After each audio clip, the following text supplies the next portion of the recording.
Recent আমি একটা report দেখলাম, সেখানে নাকি প্রেস্তিয়ানি রেসিস্ট। ও বলছে যে ও ভিনিসিয়াসকে মান কি বলে নাই, ভিনিসিয়াসকে ভাই বলছে। এখন তুই ভিনিসিয়াসকে কেমন ভাই বললি যেখানে তোকে মুখ ঢেকে কথা বলা লাগতেছে? আর মুখ ঢেকে কি তুই কেউ কাউকে ভাই বলে? আমার তো মনে হয় না। ইভেন এই জিনিসটা বেনফিকা ক্লাবও ওকে সাপোর্ট করছে, ডিফেন্ড করতেছে। How shameful it is. Benfica ওর হয়ে ভিডিও প্রকাশ করতেছে যে না, আমাদের ভিনি ওর এত কাছে ছিল না, অথচ ভিনিওর এক দেড় 1 মিটারও না, এরকম একটা ডিস্টেন্সে দাঁড়াইছিল, সেখানে বেনফিকা ক্লাব ওকে সাপোর্ট করতেছে। আনবিলিভেবল। কালকের ম্যাচে এত সুন্দর একটা মুভমেন্ট ছিল, ভিনির ওই দুর্দান্ত গোলটা ছিল, কিন্তু তা বাদ আজকে আমাদের কি নিয়ে কথা বলতে লাগতেছে, কি নিয়ে চারটা আলোচনা হচ্ছে? এই রেসিস্ট ফেরেস্তিয়ানির এইসব রেসিস্ট কর্মকাণ্ড নিয়ে। আসলে এই জিনিসটা খুবই খুবই বাজে।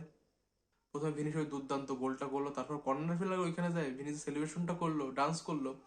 এটাতে নাকি সে অপোনেন্ট ফ্যানদের ডিসরেসপেক্ট শো করছে, সেই জন্য রেফারি তাকে হলুদ কার্ড শো করলো। এখন আমার কথা হইলো, ব্রাজিলিয়ানরাও তো এরকমই, ওরা ডান্স করে। ডান্স ওদের একটা জীবন অন্যরকম একটা ধারা, সাম্বা একটা সাম্বা স্টাইল। আপনি এমন কোনো ব্রাজিলিয়ান দেখবেন না যে ডান্স করে না। ওর গোল করার পর ডান্স করবে, এটা একটা স্বাভাবিক জিনিস। এখন কি এমন হয়ে গেছে যে অপোনেন্টের ওইখানে যে ডান্স করা যাবে না বা সেলিব্রেশন করা যাবে না? এটা কোথাও ব্যান? আমি তো মনে হয় না ব্যান।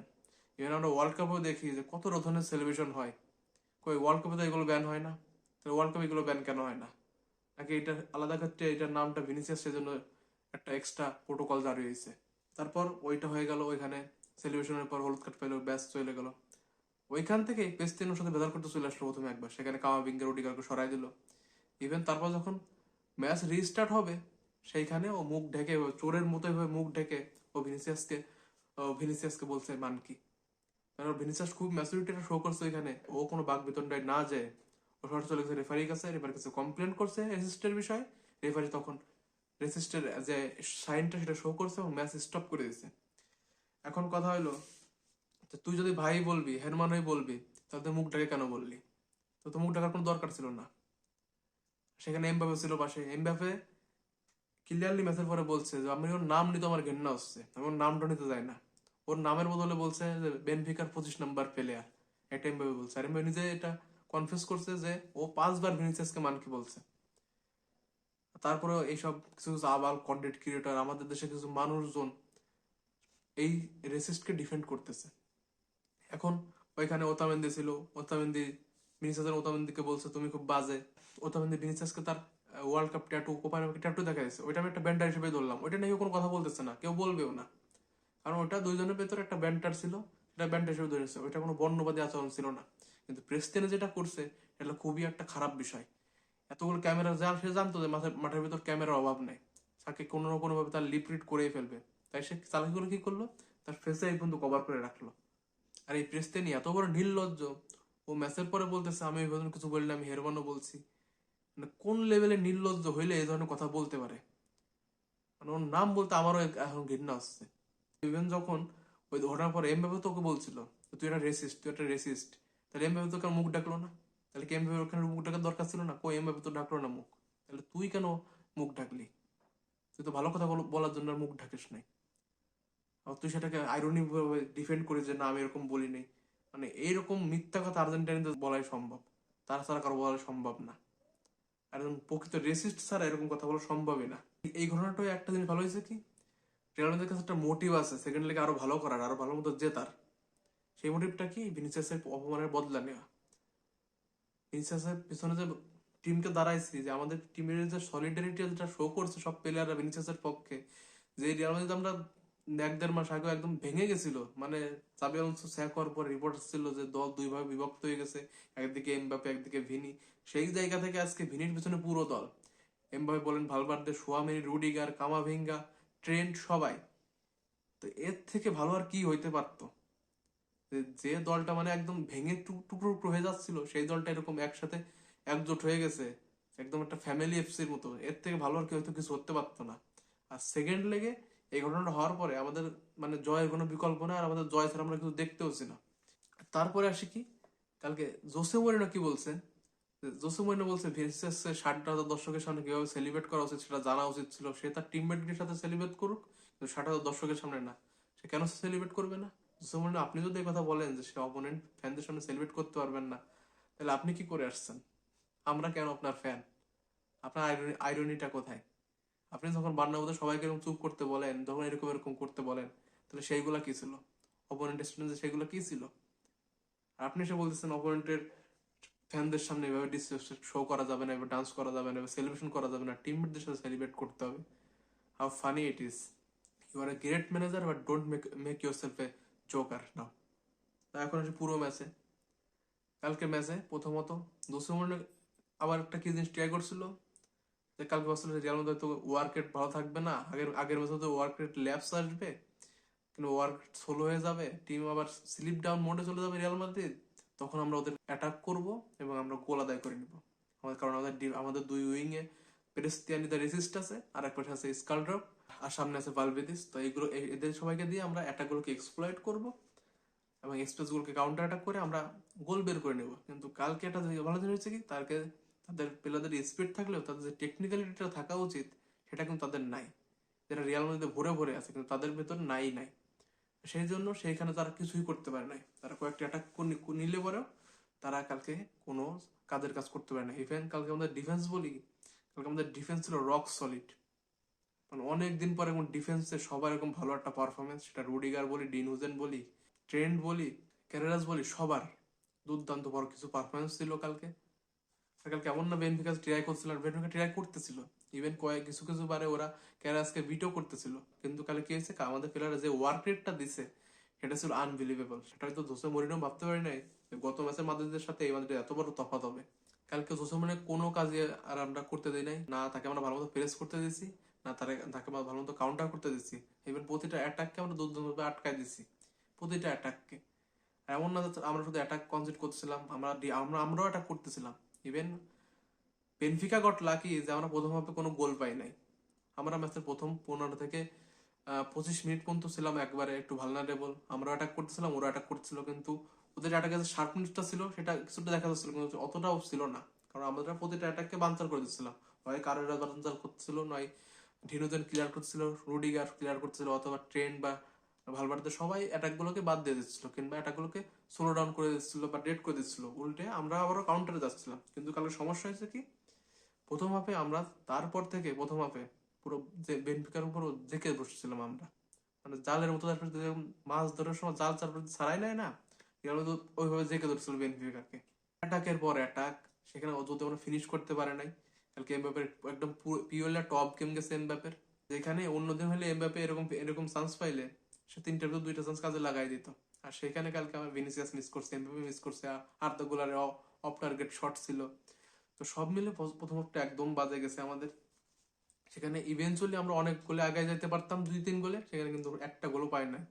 সেখানে আমাদের অ্যাটাকিং ফলস ছিল। তো প্রথম হবে একটা জিনিস ক্লিয়ার ছিল যে আমরা ভালো মতো ডিফেন্ড করতেছি, ইভেন আমরা অ্যাটাকেও যাচ্ছি। যখন বেনফিকা ডিপ লাইনে সিট ব্যাক করে খেলতেছিল, তারা 5টা ব্যাক লাইন রাখতেছিল, সেই জায়গা থেকেও আমরা ওইখানে পকেটগুলো এক্সপ্লয়েট করতেছিলাম, ওইখান থেকে আমরা ওই লো বল ভাঙতেছিলাম, এবং ইভেন আমরা গোলে শটও নিচ্ছিলাম।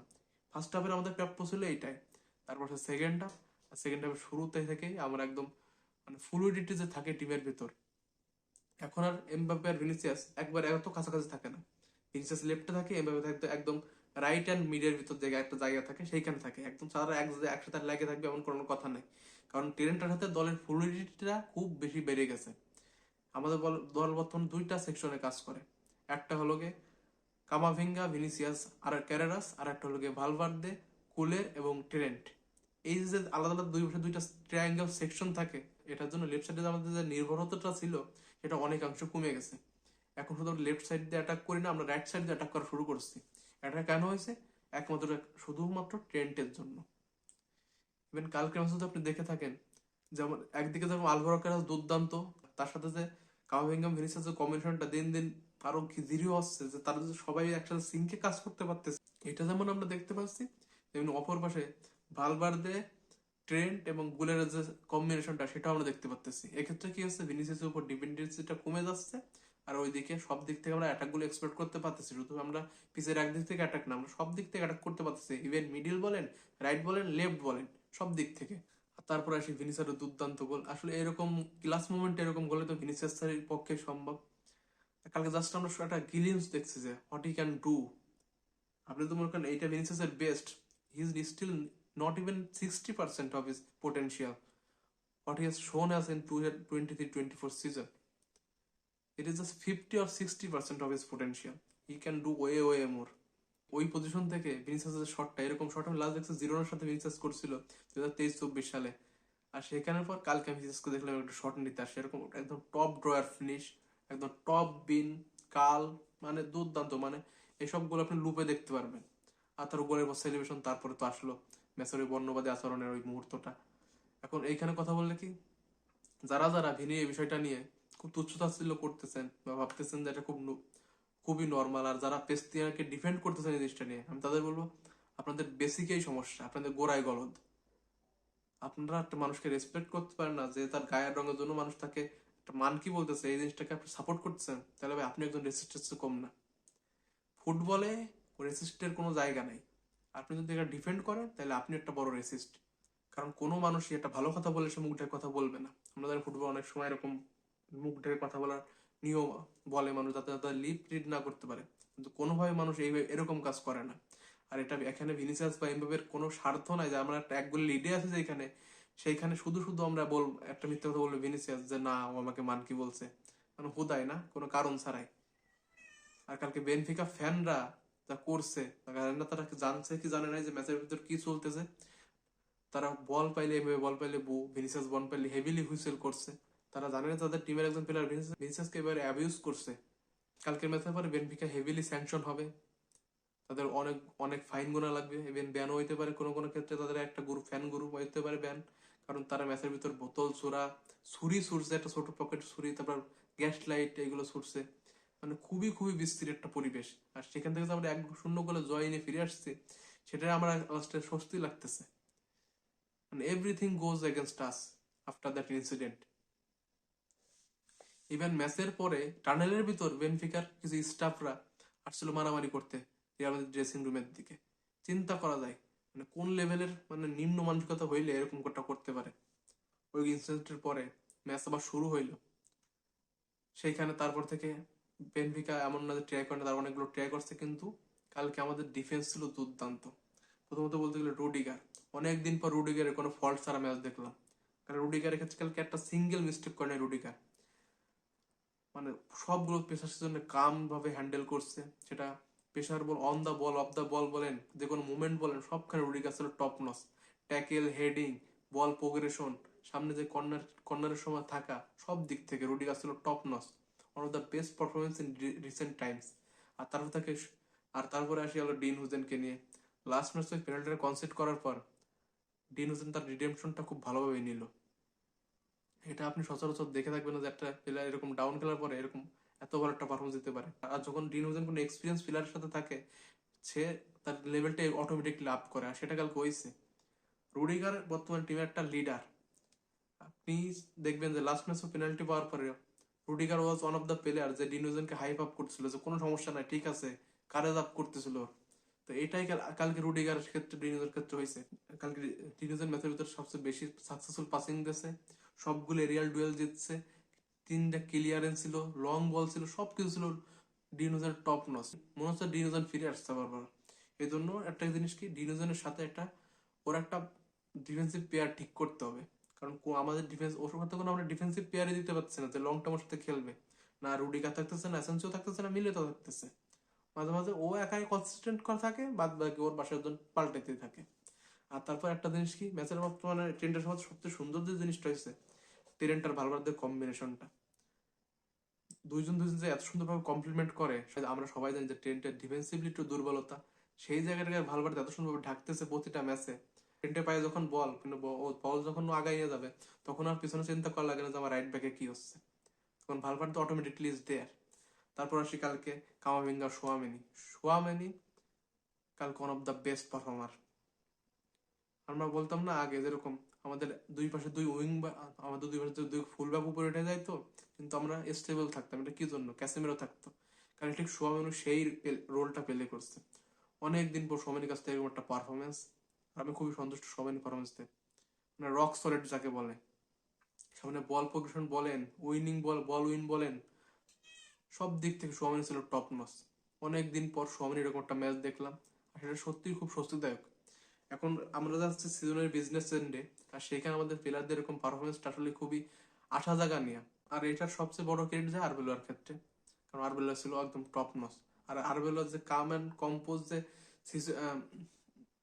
যে অরাটা, সেটা আসলে টিমের জন্য খুব ভালো স্যুট করতেছে। কোনো সিজনে কোনো রাশ নাই, জাস্ট নিলিবিলি কম্পোজ ভাবে সবকিছু হ্যান্ডেল করে, সেই জিনিসটা টিমের ক্ষেত্রে খুব ভালো মতো কাজ করতেছে।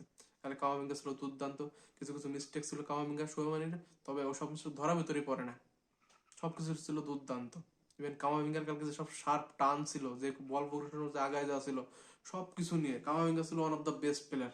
আর কালকে ট্রেন্টের কথা আলাদা বলতে হয়, দিস গাইজ এ জেম। মানে কি বলবো, মানে বলে না যে একটা আশার আলো, আমাদের যে টিমের যে অবস্থা ছিল সেখান থেকে ট্রেন্ট হলো সে আশার আলোটা হয়ে আসছে, জাস্ট টপ নচ। ওর যে পাসিং অ্যাকুরেসি, যে পাসিং রেঞ্জ, সবকিছুর ভালো। তবে একটা জিনিস কি, কালকে একটা জিনিস কি খারাপ লাগছে আমার, যে আমাদের টিমের আমরা ট্রাই করছিলাম শুধু লং বল, সেটা ভালভার্দে বলেন, ট্রেন্ট বলেন, রুডিগার বলেন, ডিন হুজেন বলেন, ইভেন একটা টাইমে করতো, আমরা লং বল ট্রাই করতেছি। কিন্তু একটা জিনিস আমরা ভেবে পাই না, লং বল দিলে আমাদের উইনটা করবে কে? না এমবাপে হেডারে ভালো, না ভিনিসিয়াস হেডারে ভালো, সেখানে লং বল আমরা উইন করতে পারবো না। আর কালকে আমরা সবাই ডিফেন্সিভলি খুব ভালো মতো কালেকটিভলি ডিফেন্ড করতে পারছি, শুধু এমবাপে বাদে। কারণ আমরা আগেই বলছিলাম এমবাপে পুরোপুরি ফিট না, তো আর ও ম্যাচ, ও ইনজুরি থেকে ফিরতেছে, সেখান থেকে ওকে ওর ক্ষেত্রে পুরোপুরি প্রেসিং আমরা পাবো না।